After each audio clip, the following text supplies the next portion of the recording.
Welcome to the Curious Advantage podcast, an exploration of the idea of curiosity and its increasing importance for thriving in the digital age from the authors of The Curious Advantage.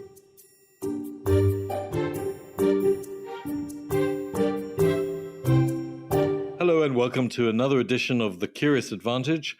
I'm Garrick Jones and I'm here with my co-author, Paul Ashcroft. Hello. And we're joined today by the wonderful Jacqui Brassey. Jacqui, I'm going to ask her to introduce herself, but she is with the McGinty company as well as a well-known academic. And our focus today is a conversation about curiosity and confidence and neuroscientific and social. Hi, Jacqui. Hello. Thank you for having me.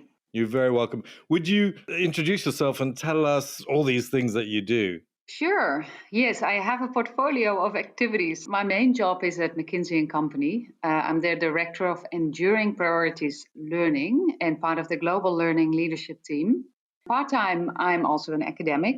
I'm an adjunct professor at IE University in Madrid in Spain, and I'm an affiliated researcher at the VU University in Amsterdam. Apart from that, I serve as a supervisory board member at Save the Children in the Netherlands. And as a true lifelong learner, I'm about to graduate for my master's in affective neuroscience in July. Wow. Jacqui, how do you sleep? Yeah, good question. I still manage it though. I guess the secret to all of this is that it all works together. So my day-to-day job is fueled by the things that I do research to and complemented with what I study. Well, we're talking with you about curiosity today, and we know a subject close to your heart and also to your work. But let's start with maybe the most difficult question first. What is curiosity? What does curiosity mean for you? And to make it easy, there is no right answer. Yeah, thank you. That's a very important thing to say when you say there is no right answer to this, because it's possibly impossible to make a perfect answer.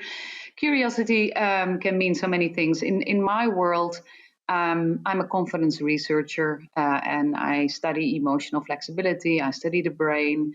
And curiosity in the work that I do, I see that more as almost a technique to regulate emotions. Because if you observe something with curiosity, if you deal with situations with curiosity, you open up and you explore different possibilities. You become less defensive. You can actually accept that there are different possibilities at the end of a process.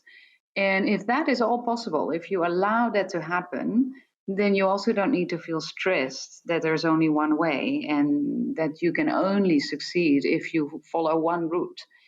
So, Jacqui, that's fascinating. Can you tell us a little bit more about the many paths that we can choose and how that relates to confidence? For example, do you have any stories about if you are curious about a situation or something, or you want to learn something, but maybe you're unconfident because it is a new situation or a new scenario, and you discover that there are many, many paths or way in? How does that relate to confidence and what you need to do first to overcome unconfidence? When you feel unconfident, and we've written about this a lot also in our new book called Advancing Authentic Confidence that I've co-authored with Professor Nick van Dam and Arjen van Witloostuin. And we are launching it in the UK soon as well. The opposite of curiosity is actually potentially causing you stress, because then you think there's only one way possible. And if you do not follow that route, then you fail. Often there's a sort of a judgment coming up and you think, well, if I don't get that perfect route done, then I might fail. If you use curiosity, you stay open and you think, well, I can choose this path, I can choose that path, I can choose that path, and I can explore, and whatever outcome, it's all fine because I can learn from it, and maybe what I initially thought was the best path may become even a better path. Then you give yourself the space to learn and grow and develop. And that's the opposite of giving yourself only one way, which is it's A or B is failing, right? And that is why curiosity can be so helpful, and it can give you confidence or a sense of calm that whatever you do is fine. Do you have some examples, for example, where this can be seen in practice? A very practical example is it's actually my own experience. I used to set myself up for failure in business meetings. And what my habit was, basically, I had to be perfect for a meeting. If I had to meet with senior leadership, I had to prepare perfectly. And when I'm in the meeting, I had to have everything, all the answers to all the questions that possibly came up. And I was very much self-focused, so I always felt like the spotlight was on me and every move I made was seen. But on top of it, if they then would ask a question that I didn't know, I would completely feel like I failed. What I started to do is use curiosity in those moments to observe what would happen for me. And I would also listen to the little voice in my head, but also I would use curiosity to see, what colors of shirts people were wearing or what was happening in the room, taking a balcony view. That takes the spotlight off you and actually puts a bit more of the attention in the room. You engage also part of the brain that helps you then downregulate your emotions and your stress. And that's, simple things. What are people wearing? What are the color of people's shoes? Or how am I feeling? And also, what are we actually doing? And also even telling to yourself, hey, that's interesting. Let's explore that, using curiosity almost as an exploration technique. You can add that is just really practical in the moment, but you can also use it in a bigger, if you look at the plans for the year and you say, this year I'm going to do this and that, but I'm not sure if I should also include B and C. Giving yourself the space to actually here and there go out of your comfort zone and be okay if it doesn't go well. So if you say, this year, these are my plans, and it's fine if a few of them don't work out, but at least that's one value I have. I told myself, at least I want to try, but I don't want to regret 10 years later that I never tried. And curiosity is part of that.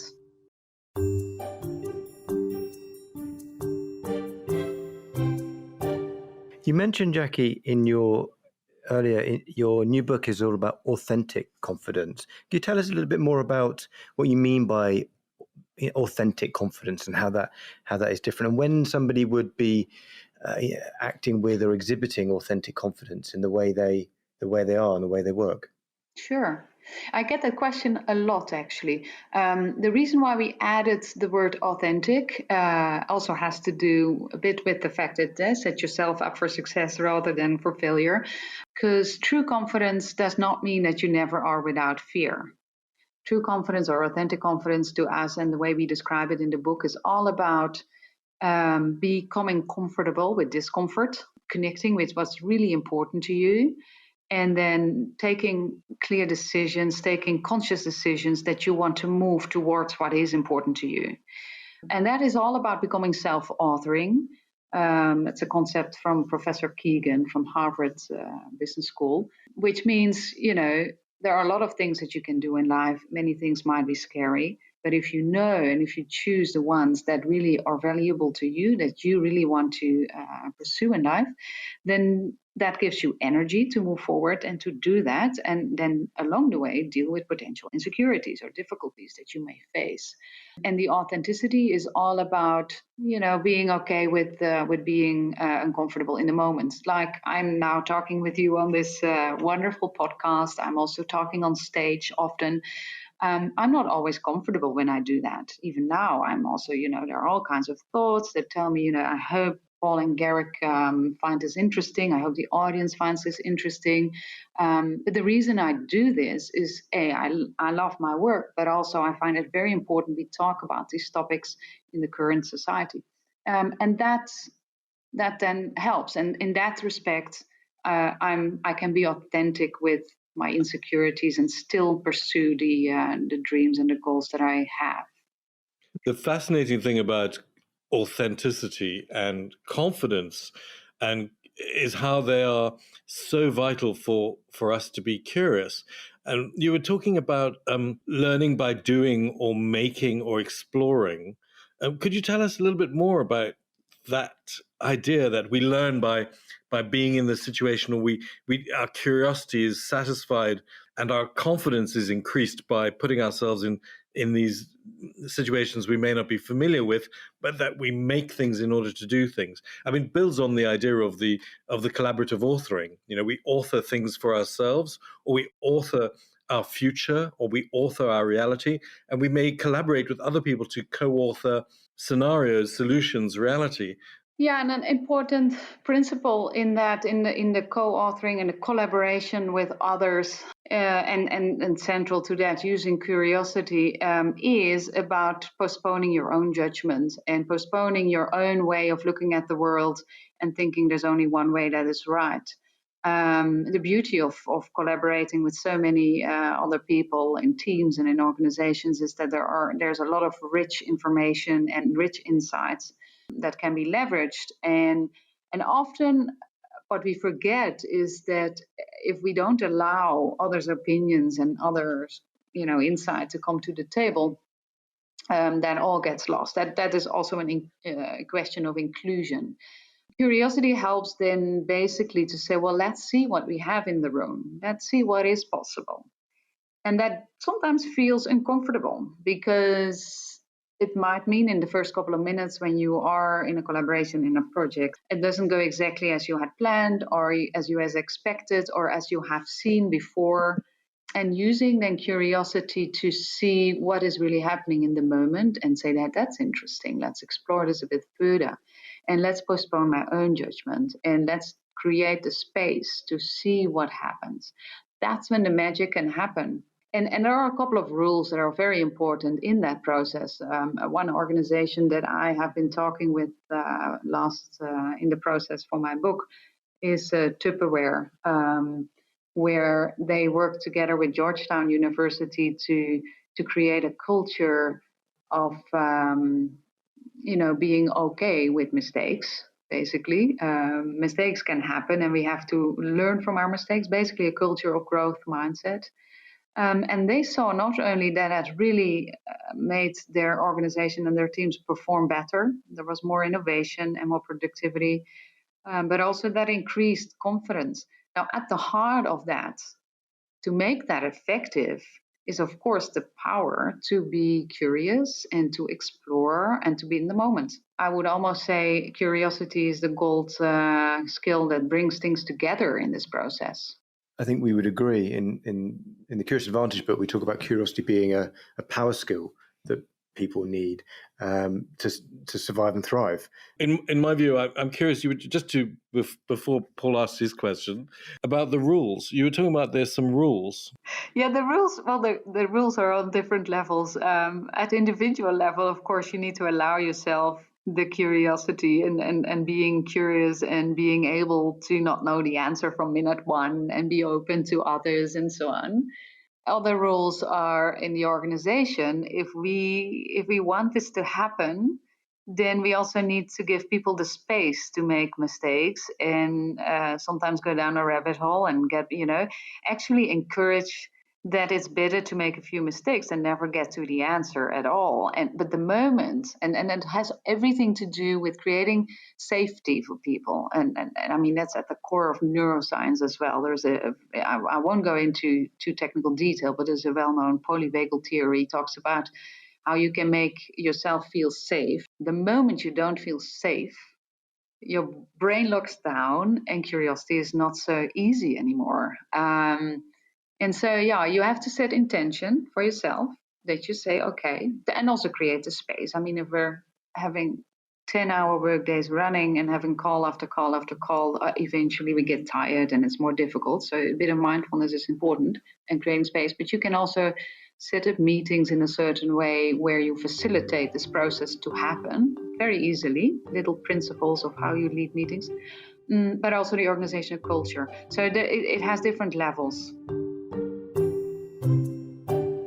When we've been researching this, Jacqui, we've also found that there's a very strange connection between confidence and curiosity and similarities in the brain as to how it responds to both types of, let's say, stimulus. Have you looked into this aspect at all as to how curiosity impacts what's going on in our brain? Yes, curiosity, actually what you what happens if you use curiosity, as I said at the beginning, it's a sort of an emotion regulation technique. It's almost closely related to the reframing. You engage your executive part of your brain, so the part of your brain that helps you stay in control, but also helps you stay present and helps you to think calmly and being in control of the situation and logically, explore what's going on in the moment. And that is another. So what it then does, if you're able to do that, it potentially also downregulates another part of the brain, and it's often called the amygdala. It's all much more complicated in the brain that I'm now explaining, but the center that activates that is important when you feel fear, and that activates all kind of counter reactions. The thing is, when you are able to engage your executive center, your prefrontal cortex, your view of the world is the widest ever, basically, and you can really explore in an open way. The moment curiosity becomes less possible or is not happening, and you feel unsafe, your view of the world becomes smaller. And so you can already guess what that does to the work that you do, but also to any learning that you need to do, or to any innovation or creativity that you would like to bring to the table. It goes down the drain. And so it's very powerful if applied well. But as I said, I mean, you can do that for yourself, even in unsafe situations. But the best would be if the situation that you do this in is also encouraging it and almost creates an environment of play, or, it's fine with whatever happens. I was fascinated by this idea of the view of the world. You're talking about the neuroscience impact and the cortex firing in a particular way, but do you think that we can influence that state so that we can put ourselves into a state where our view of the world is safer and larger than otherwise in order to experience curiosity? Does that make sense? Definitely. That is a set of skills that you can learn. Your personal operating model basically has to be well set. The foundational things that you have to have in place is also that you take good care of yourself, right? You sleep well, you eat well, you're fit. That all helps in the moment that you apply these techniques that we just talked about. And one of them is curiosity, as saying to yourself, if you become aware of a moment of stress, or if you become aware at work that you are distracted and you want to use curiosity, then it's best used when you have a foundation that is taken care, that you take care of yourself. I mean, if you sleep badly, then your brains are more susceptible to stress and to anxiety, and then also using curiosity or other emotional regulation techniques will become more difficult. But it is definitely trainable. It's what I do, and it's what I wrote about in my book. And people don't know it. But it is also, actually, I want to add to that, it is not just a simple button that you push and you have it. It is also, it takes effort. Just as if you would want to run half a marathon, most people with relatively normal health can train for that, can do it. And it's the same with training our brain. We can learn it, but it takes intention, and it takes effort also to keep that in shape.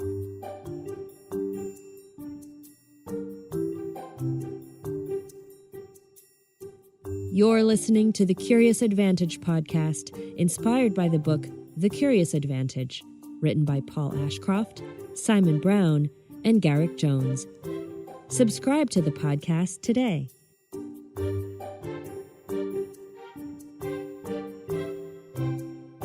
Clearly, the first thing we all need to do is to read your book because it's fascinating.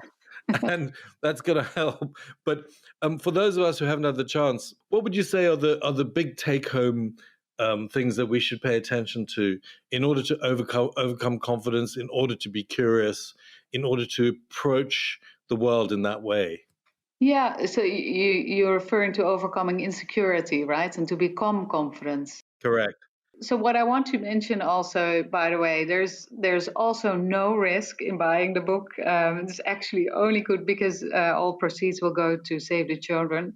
The key takeaways which was a big eye-opener for myself, because what I describe in the book is I bring together an approach from clinical psychology that is used in therapy. It's called acceptance and commitment therapy, but I'm applying it to the work context and really I bring a very practical set of tools that you could apply.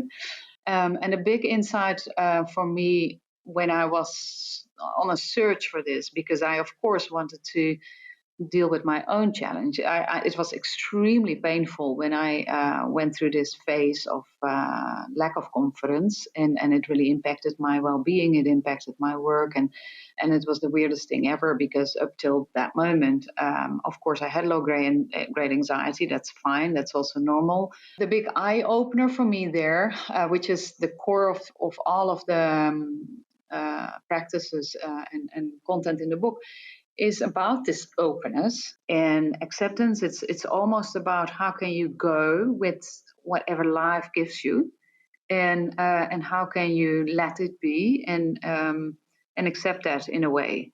And it goes on different levels, from in the moment kind of tools versus people have different ways of feeling insecure. Some people sit at home and worry about what happened yesterday and worried about the future, and really are ruminating, and that causes a lot of energy loss.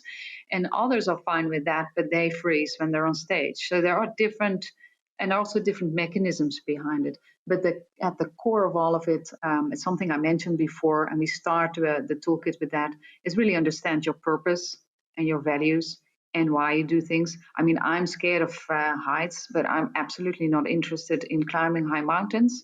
It's not important to me, so why would I put myself in that pain?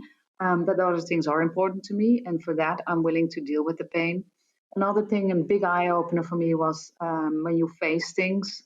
We have this saying in my language, which I don't know if it translates well, but basically it comes down to, the soup is never eaten as hot as it is served. I don't know if that works in English, but it means when you face difficult things, actually it's never that challenging. And that's the whole emotional flexibility around that, enriches this thinking. And that was, for me, the first thing that you do when you feel discomfort. So, for example, you do something difficult, or you're asked to do something in the public eye. You want the pain to go away. That is how we deal it. We just ignore it, and or we keep fretting about things.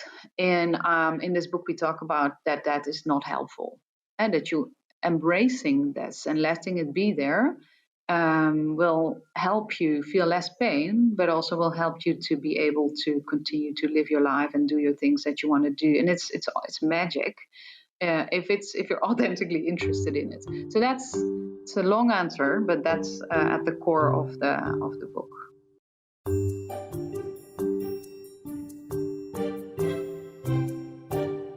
And Jacqui, you, as in one of your many roles, you're working with McGinty, which is, as many people probably know, a globally top organization, competitive, high performing.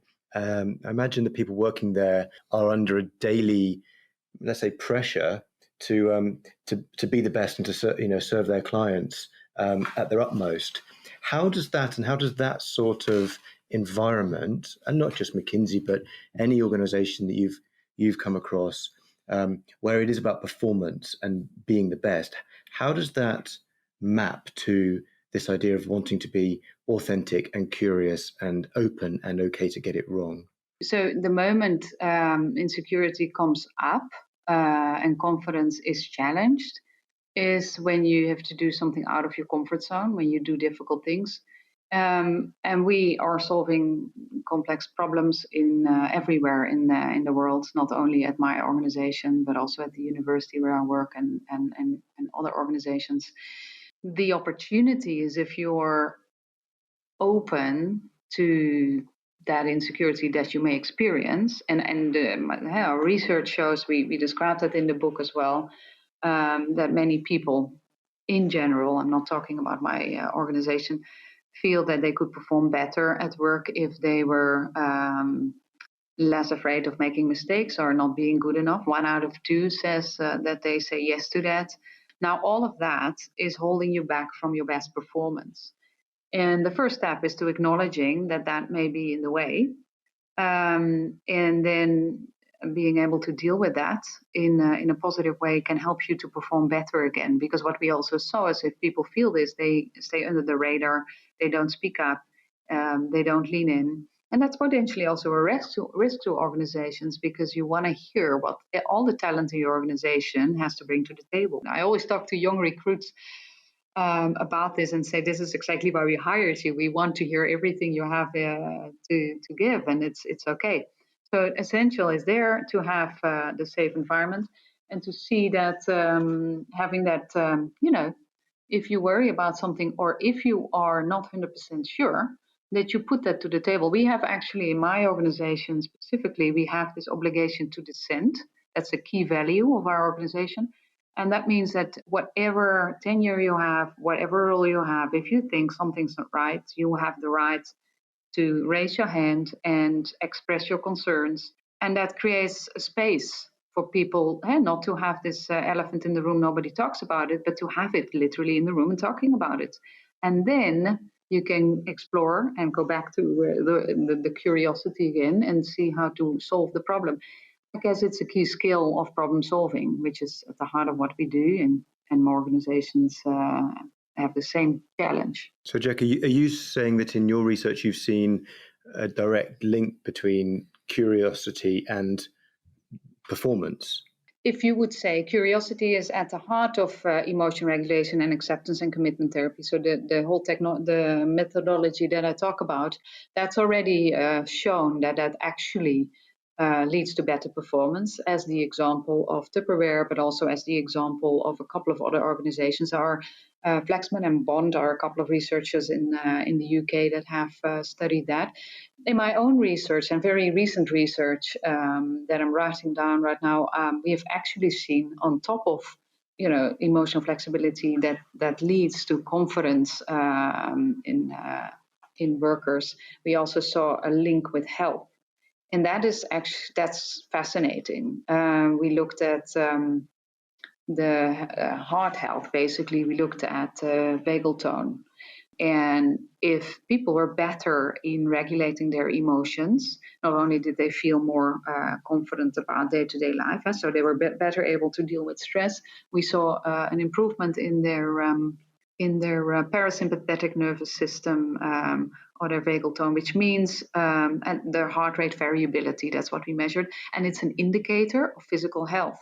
So it's quite essential, but it's already been shown to link with performance. So curiosity links to safety and the feelings of safety and being confident, and that has a link with being able to be authentically confident. That also has a link with our emotional flexibility, all of which links to being able to lean in and being able to contribute and being able to explore and being able to be vulnerable. And then I'm feeling, and then fascinating for me, there's a connection between all of that and your health and your heart condition. I mean, if that's not a reason to be confident and into curiosity, I don't know what is. It's fabulous. Yeah, it is. And as a good researcher, I always say this was the first study. There's more research needed, but there is a lot of reason to believe actually that there would be. There's a lot of hypotheses and lots of theories, but that's what we found. So we definitely will continue. The one that really is sitting with me is the one about the soup. The soup is never as hot as when it is served. And I think of many things in my own life which I've had to face, of course, and it's when you face them and you take that step that you discover that the dragons are not or the monsters is not as overwhelming, even though they might be catastrophic, it seems. But you learn so much from facing them and moving forward. That's my take home. I mean, I don't want to reduce the whole thing to one thing, but if there's something that you would advise all of us to take home and move forward with or hold on to, what would it be for you? I would say the first thing is learn to notice, learn to pause, and learn to just notice in the moment what's happening. That's where it starts. And that may not sound practical enough, but I guess, you will find out much more if you stop running like mad and you just take a moment. And then linked to that, in that moment, I mentioned it a couple of times, connect with what's on your heart, what do you want to do? And what is important to you? And that gives you then the courage to take the right decisions, whatever you are doing in the moment. And not judging, Jacqui. That's one of the other things that I took away from what you've been saying. Going into something with an open mind and keeping hold of that open mind, even as things change around you. Yeah, definitely. Jacqui, it's been a wonderful conversation. We've really enjoyed speaking with you. Thank you so much. Thank you so much. One of the last things I want to add is when you said to keep an open mind and non-judging, I would say, indeed, be kind to yourself. That's very helpful, and be kind to others too. And thank you, Jacqui. That's been fascinating, and we're really looking forward to reading your next book and keeping the conversation going. Thank you again so much for having me. It was very inspiring also for me to be here.